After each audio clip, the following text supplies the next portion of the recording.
నిన్న ఎస్ఎస్ రాజమౌళి, మహేష్ బాబు, ప్రియాంక చోప్రా, పృథ్వీరాజ్ సుకుమారన్ కాంబినేషన్లో వస్తున్న గ్రాండియర్ ఫిల్మ్ వారణాసి ఈవెంట్ అట్టహాసంగా జరిగిన విషయం అందరికీ తెలిసిందే.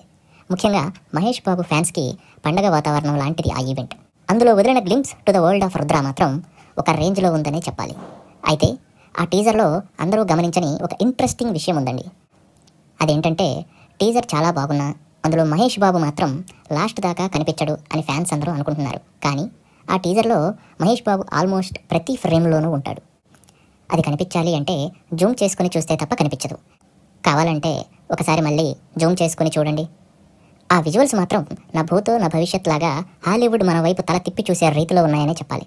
వాటిలో మహేష్ మరి అంత చిన్నగా కనపడడానికి కారణం భైరవ ద్వీపం సినిమాలో లాగా మరగుజ్జు కాన్సెప్ట్ ఏమీ కాదండి. అలా అనుకుంటే పొరపడినట్టే. విషయం ఏంటంటే అంత లార్జర్ స్కేల్లో విజువల్స్ ఉండబోతున్నాయి అని డైరెక్టర్ ఎస్ఎస్ రాజమౌళి గారు చెప్పకనే చెప్పారు ఆ టీజర్తో. అందులోనూ ఈ సినిమా ఐమాక్స్ కెమెరాతో షూటింగ్ చేస్తున్నారు అంటే విజువల్స్ ఆ మాత్రం గ్రాండియర్గా ఉండాల్సిందే కదా. ఈ విషయాలన్నీ తెలిసాక టీజర్ ఇంకా స్పెషల్గా అనిపిస్తుంది అనే మాట మాత్రం వాస్తవం. ముఖ్యంగా ఫ్యాన్స్కి ఈ విజువల్స్ థియేటర్లో ఇంకెలా ఉండబోతున్నాయో అని తలుచుకుంటేనే ఎక్సైట్మెంట్ మరింత పెరుగుతుంది. మరి అప్పటిదాకా వెయిట్ చేయాల్సిందే కదా. మహేష్ ఫ్యాన్స్ మరోసారి ఆ టీజర్ జూమ్ చేసి ఓ లుక్ వేసుకోండి.